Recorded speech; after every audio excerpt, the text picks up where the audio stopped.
This is a Crowd podcast. I'm a hunter. It's what I do. It's no different hunting a human than it is hunting a cat or a bear. You know, you'll hear people, "Oh, I'm a good hunter. I got a deer. I got an elk." It's like, are you shitting me, really? No, hunting is when you're hunting something that can hunt you. Because you screw up, it's going to eat you. Casey is an American vigilante, I think. Over the past few weeks, I've been getting to know him, asking him how he rescues people, and little bits about him, his background, his life. I'm not Native American. I'm not. I'm an Indian. I'm a Comanche Indian. You know, I'm not Mexican American. I'm an American.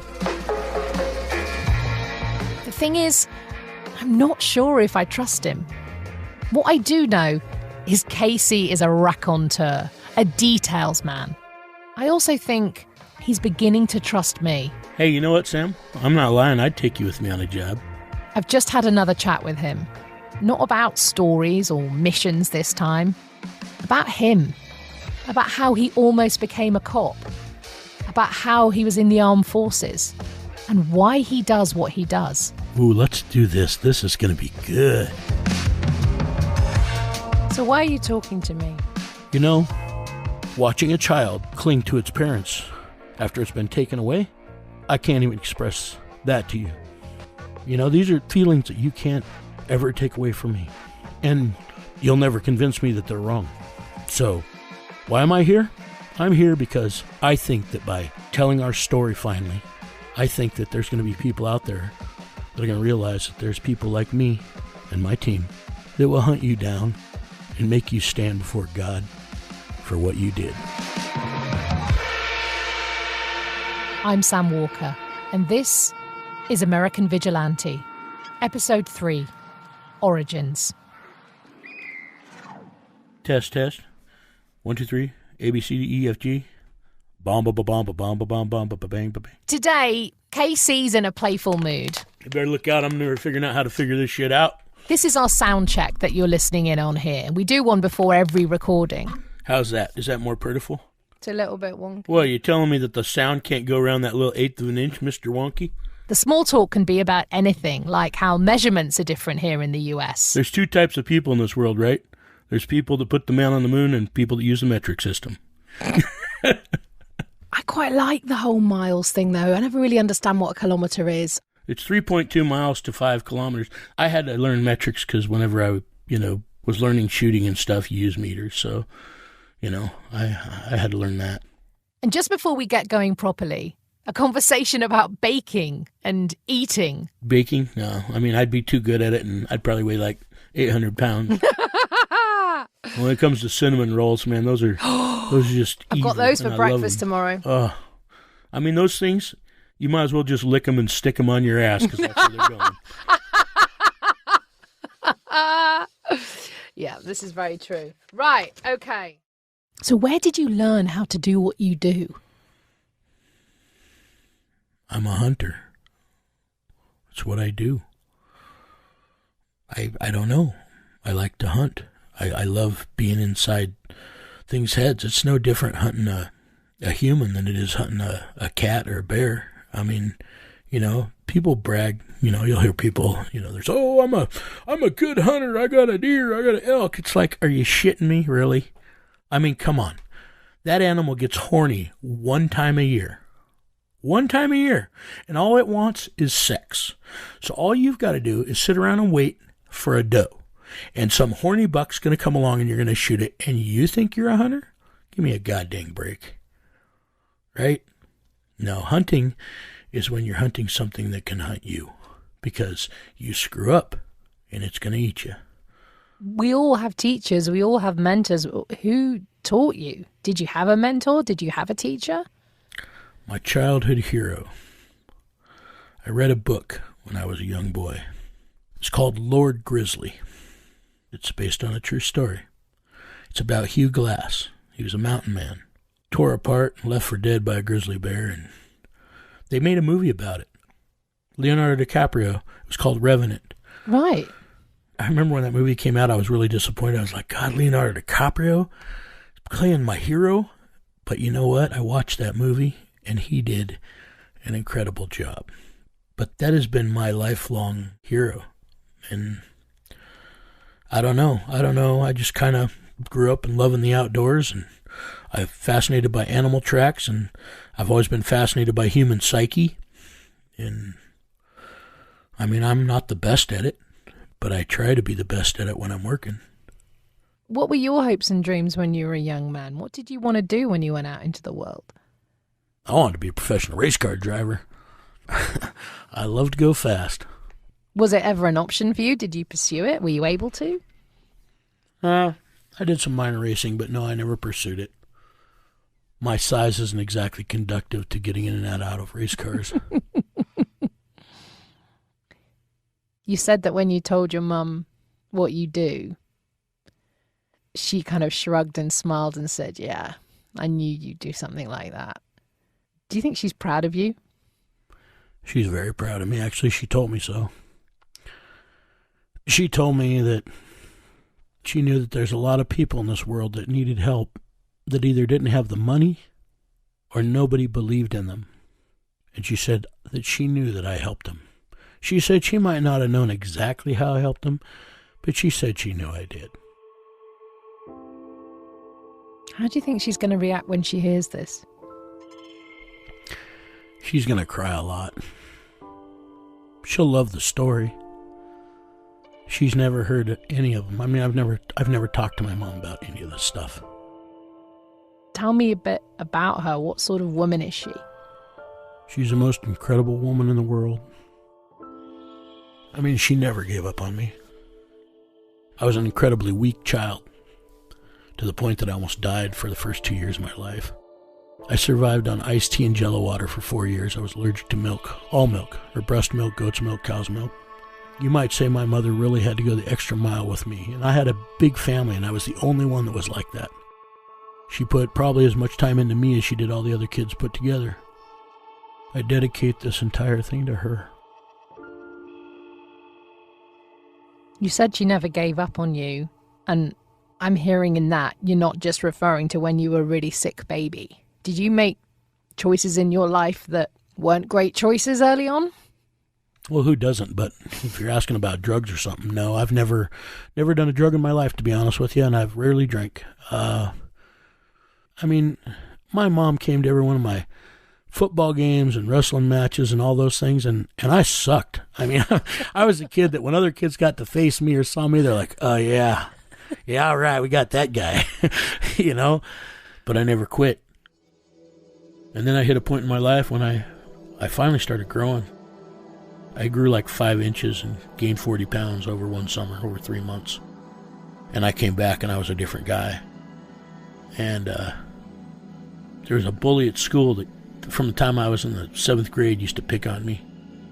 And I'll never forget the first of that year, that bully come up and started messing with me, and I schooled his ass right there in front of everybody. Right in the locker room, right by the lunchroom, I did. I schooled his ass. And then he never messed with me again.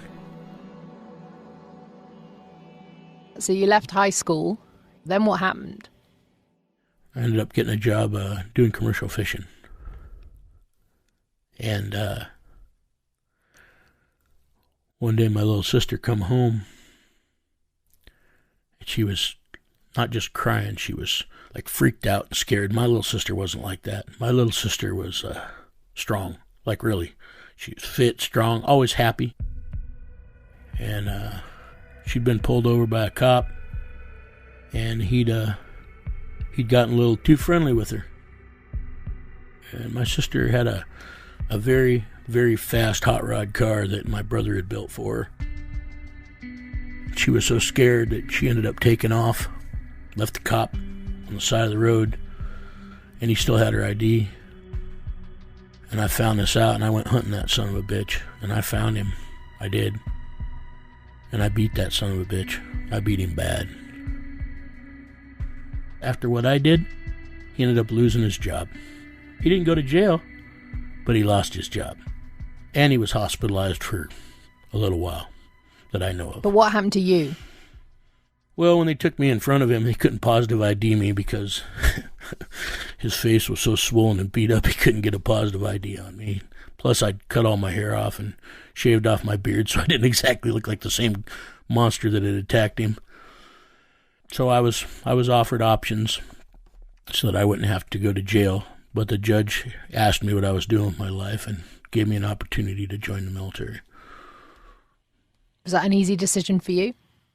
Well, I was just footloose and fancy free. I didn't give it a thought. I was just like, that sounds like a good idea, because there was like a lot of cops there, and they were all glaring at me. And the judge told me, he's like, he goes, we might not be able to prosecute you. He goes, but life might get a little hard for you. Huh.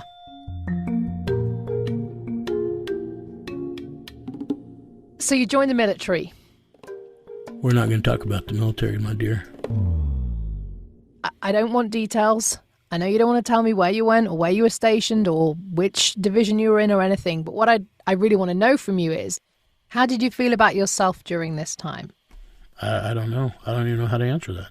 I was happy. Did you feel proud to be serving? No. I was a kid. You kidding me? Do your work during the day, you go chase girls at night. I mean, there's so much stuff you do in the military that you hate. Inspections, doing your uniforms, the bullshit guard duties that never mean anything, but you do them. But the one thing it is it's unit integrity. You're doing it together as a team. Team is drilled into you. Doesn't matter if you're a special operations guy or a cook or a mechanic. You're all part of that same team. The problem with our country and our world is they need to start treating each other like they're in the military. We're all equal. That's it. It's a family. Why'd you leave? Cut myself shaving. What's that mean? Means I got hurt. Okay, so the injuries you sustained while serving meant you had to leave. We're not going to talk about this. I'm just trying to get an idea whether it was that you'd served a certain amount of time and you were like, I'm done, I'm going to move on, or whether it was something... Yeah, we're not going to go into that. With That's my business. Okay. But you're out of the military. Let's get to that point then. When your military career is over, for whatever reason it's over, it's over. What happens next? I tried to be a normal person. I did. I went and got a job and worked hard and was minding my own business. I just wanted to live. Can you tell me the kind of industry it was? No, but I was having to manage very large amounts of cash, and I got to the point very quickly where I was having to drop the cash off at the bank at night. Were you in a relationship? The only woman that I'd ever loved was just taken from me a short time before that. I'm so sorry. Yeah.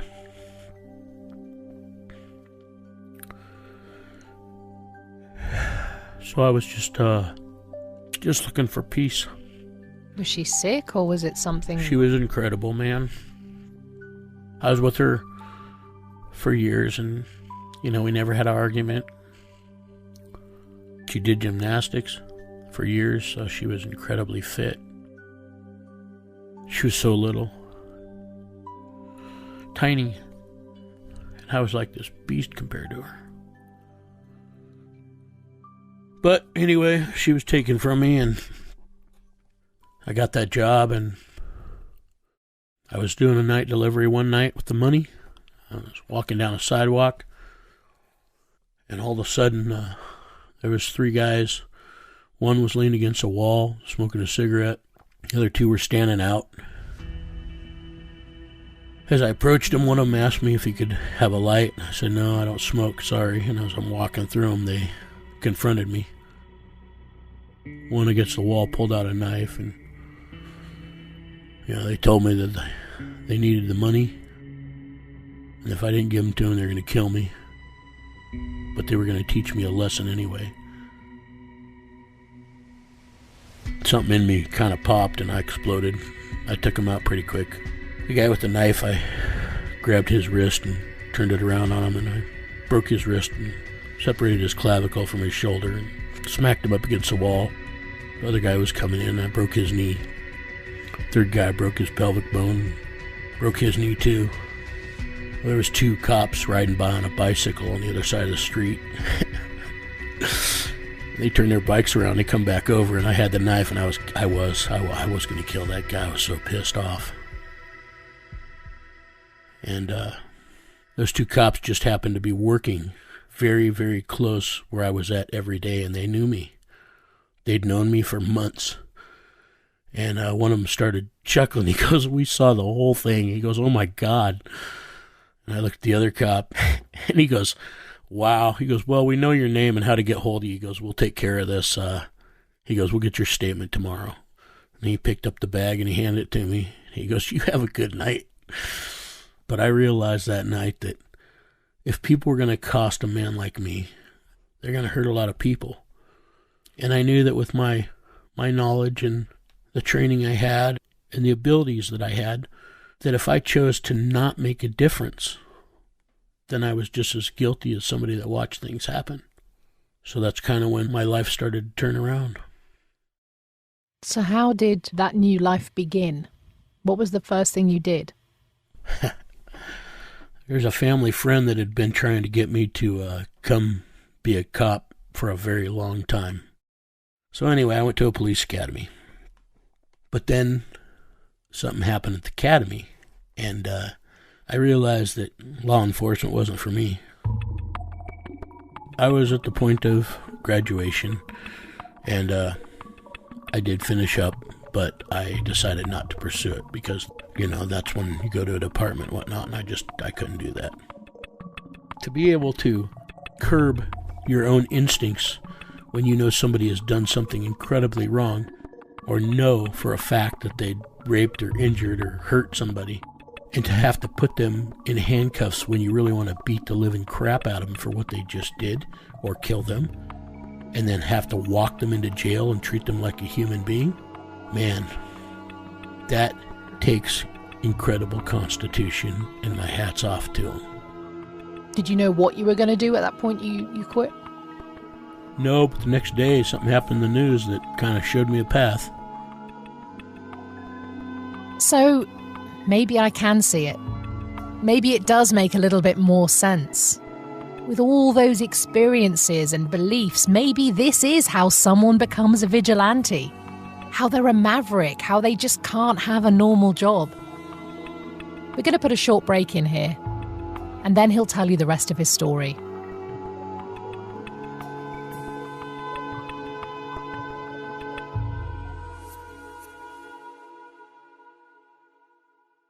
It was terrifying. Laura Kellier is a single mom in her late 40s. She's not the kind of person you think of when you think of protesters. But if you could be out there, you had to be out there. It was time. Laura Kellier wanted a revolution, but she also wanted to connect with the spirit of her son. I still look for him. Laura's son, Sean Kellier, was killed in 2019. To this day, his killing is an open investigation. For Laura, 2020 was a kind of ghost story. Why do we not get justice? Sean was at the extreme end of American politics before American politics became extreme. Sean's community of anti-fascists believe that government is working against them.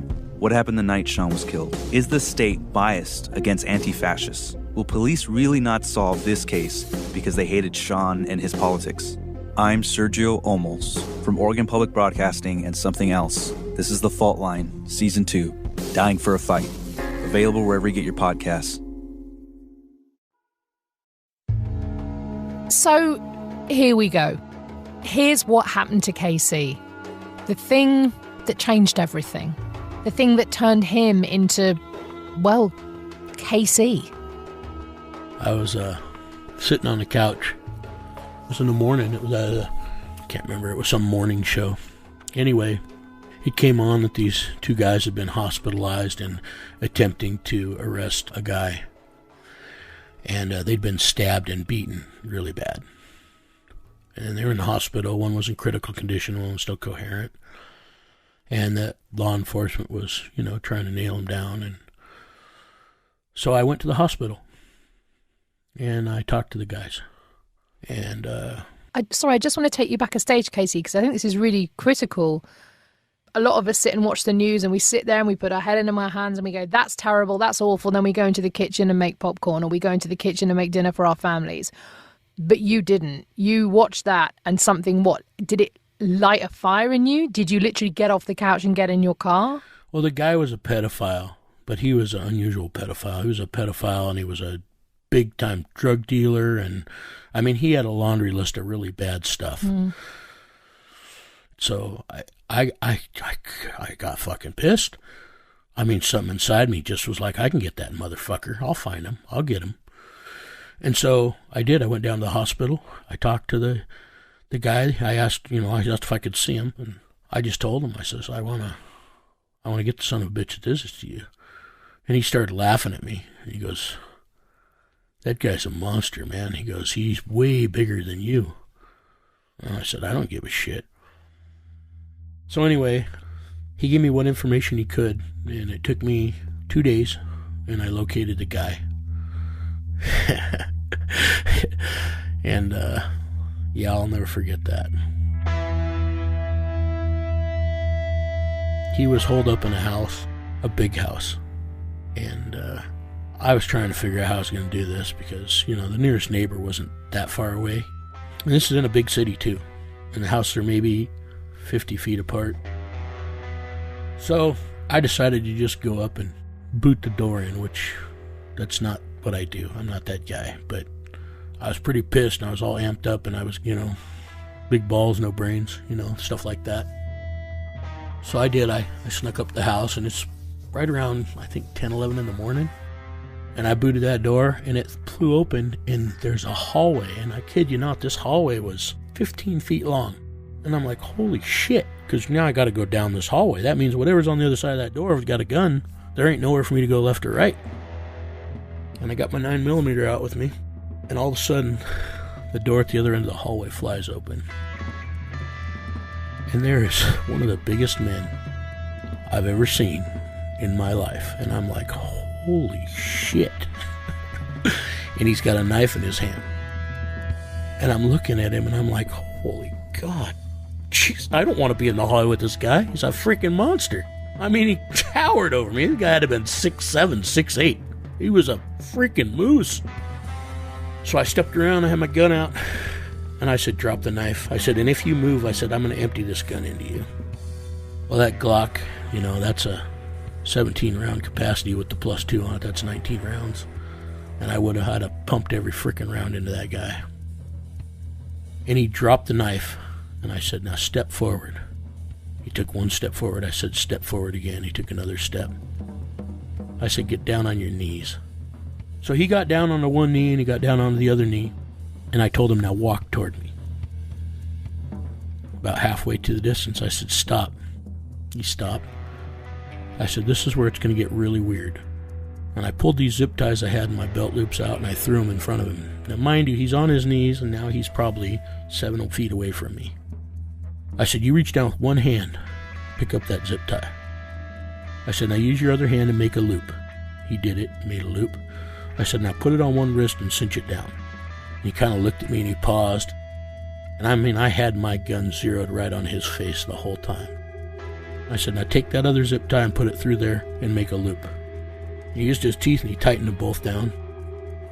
And I said, okay. I said, now walk toward me. So now he's got his hands zip tied in front of him, and he's walking toward me. So he's about three feet from me, and I said, stop. I said, I want you to lean forward. And the barrel of the gun was around his forehead, right just above between his eyes. And with that weight of that barrel and him leaning forward, I lowered him down to the ground till he was on his face. So he was now laying on his arms. I stepped over him, and I got the zip ties out. I zip tied his ankles, and I zip tied his legs, and it took 2 zip ties to go around this monster. And I was like, I'll be back in a minute. Went and got my truck, and I turned it around, and I backed it right up to the house. And I dragged that big bastard out of that house, right up into the back of that truck, and I chained him to the toolbox, and I went and delivered him. So what happens when you rock up at a police station or a jail with a wanted criminal in the back of your truck who's been hogtied? Well, there's so many cars. I mean, I'm not kidding. You ever pull into a place like that, there's police cars all over the place, and there's people going to visit people. There's a lot of stuff in there. So I pull in this truck, and I pulled up, and I didn't know where the hell I was supposed to take him. So I went up, and I rang the little buzzer, and I was like, I've got a prisoner transport. And they're like, well, who are you with? And I'm like, what do you mean, who am I with? And he goes, hold on a minute. And all of a sudden it got kind of cool because a lot of people came out. Like a lot of people. Yeah, I got a lot of attention real quick. They put me against the truck, patted me down. I didn't have any license or ID or anything on me. And one of the bigwigs ended up coming out. And he looked at me and he smiled. And he goes, I've got to ask, how did this come? And I explained to him what happened. And he goes, you have a good day, sir. And thank you. And that was it. They all gave me a little clap, clap, clap as I got in my truck and left. So then what did you do? Go home and sat back on the couch? Do you celebrate? What happens after you've done something like that? Well, I called up a couple of my buddies and I told them I had an idea. And they told me I was nuts. So, just started from there, slowly. So there you go. Another wild story to get my head around with yet more incredible, mind-blowing detail. How can someone be making all of this up? I mean, just listening back, my head's spinning.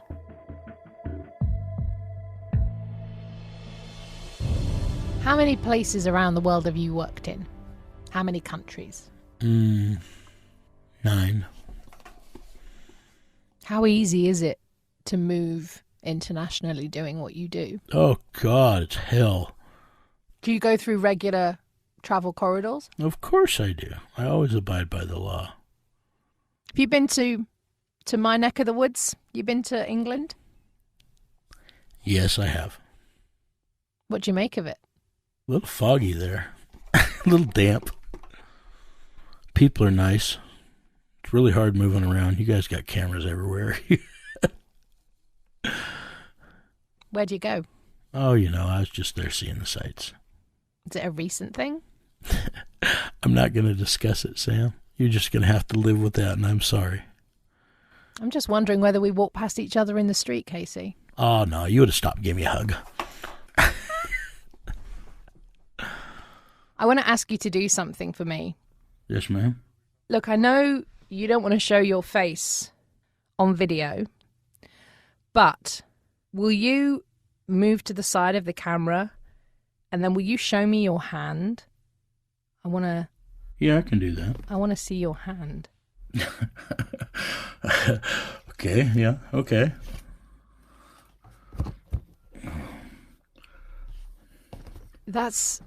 I don't even know how to describe that. Is that the size of a dinner plate? Yeah. Look at my hand. Yeah, you got pretty little hands. I got like these scars and cuts and broken bones. You know the Disney movie, Moana. Amazing film. And I'm going to have to watch it. You got to watch it because I tell you what, she has to go and find this demigod. And he did something which he thought was great, and yet the people saw it as a huge error and a terrible sin. And so he's been banished. And when you just showed me your hand, Casey, and I've seen the outline and I've seen your wild curly hair, you kind of look like Maui. And that is my nickname for you, Maui. Well, I've been called Maui. I've been called Hagrid. I'd look that one up too. I've been called Shrek. Yeah, I've been called a few different names. None of them your own. No.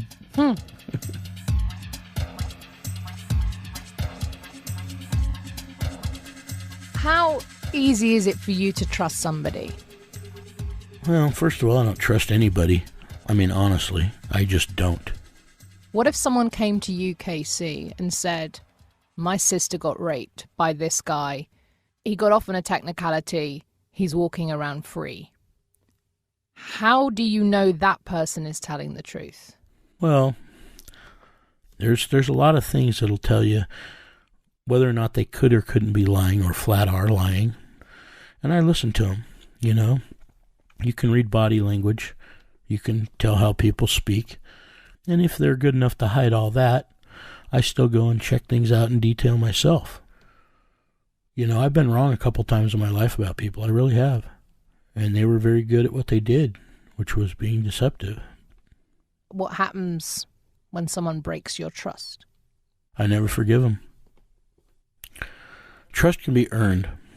And once it's broken, it might be able to be re-earned if you're willing to completely forgive. But you never forget. And I've not been blessed with the ability to completely forget. The things that have put me in those positions are pretty close to me, and they're not to be talked about here.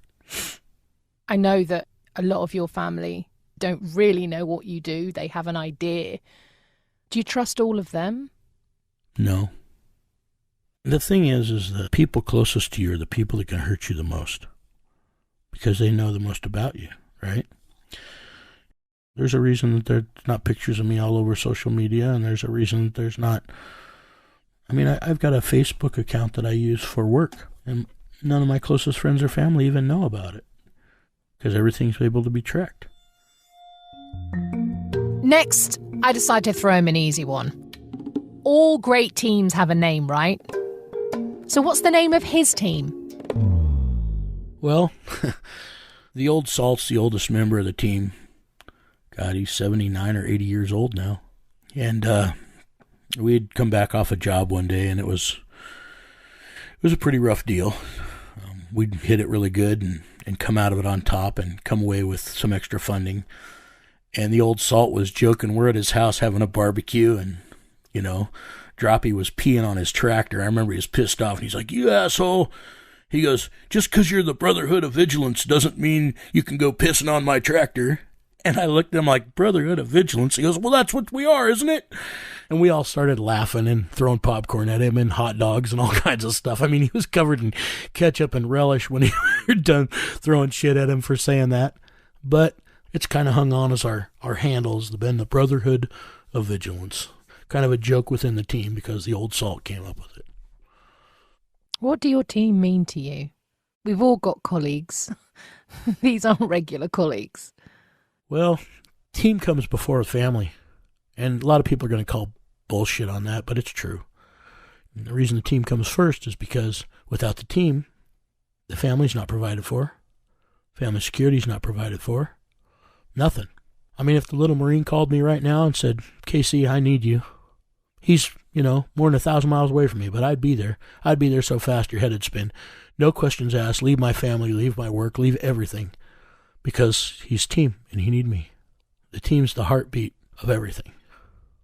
I'd kill or die for any one of them. And anybody that's ever been in the military can understand that. We have 3 that were never military. But they brought enough to the table that I made exceptions. Remember, I told you that over the years, I've probably taken 200 to 300 people under my wing? Yeah. So you got to figure I've been doing this more than 2 decades, and in that time I've only put on 12 guys besides me. Right. If I came to you now and said, "KC, I want to join the Brotherhood," how would you know whether to take me on or not? What tests would I have to pass? What questions would you ask me? What credentials would I need? I don't ask you no questions. The first thing I'm going to have to do is read you. I got to get around you. You're not going to go out on any jobs right away. I got to assess you first. I got to look at you. Physical fitness has nothing to do with it. I don't care. I can get you in shape. I'm looking for a certain mentality. I can't have somebody that's unhinged. You smoke, you chew, or you drink, you don't belong. It doesn't say that you can't drink at times when we have downtime, but, those things are things that will get in the way of our personal safety, so they can't be a priority. People that are too hyper-aggressive aren't going to fit in. People that are gung-ho too much aren't going to fit in. People that... And see, this is going to sound crazy because here I am on a podcast talking about this stuff, but people that need the notoriety, that want to talk about it. It's kind of a long story why I'm here, but believe me, it's not because I was looking to become famous. Have you ever had to ask anyone to leave or kicked anyone out? We had one guy that was completely accepted within the ranks. It was on our probationary period. We don't have a set probationary period. It's just kind of a time. He spoke out of turn, and he was immediately no longer allowed. And it hurt him. Even to this day, it hurt him. How many of you are there? And tell me about some of your team members. Well, there's 13 of us total. Great number, right? And I'm not really going to go into it, but we've got people that are highly trained in fields that would shock and awe you. But, you know, at night they go put on their Batman cape and go do cool things that during the day, you know, everybody'd look at them behind a desk and be like, really? You know? Doctors? I mean, you people of that sort of high professional level? Well, got one guy that's a surgeon. He got fed up with seeing people hurt by people that are really bad. And at first, I never thought he'd fit in. You know, he's got a military background. He surprised even me. And you have one woman? Yeah, but we're never going to discuss her. Why? I don't understand. Why can't... I mean, you obviously would always use pseudonyms and... Think of you having a 4-year-old child and how much you want to protect that child. That's that woman. Nobody will ever get any information about her. Ever. Let's just say she's a brains of the outfit.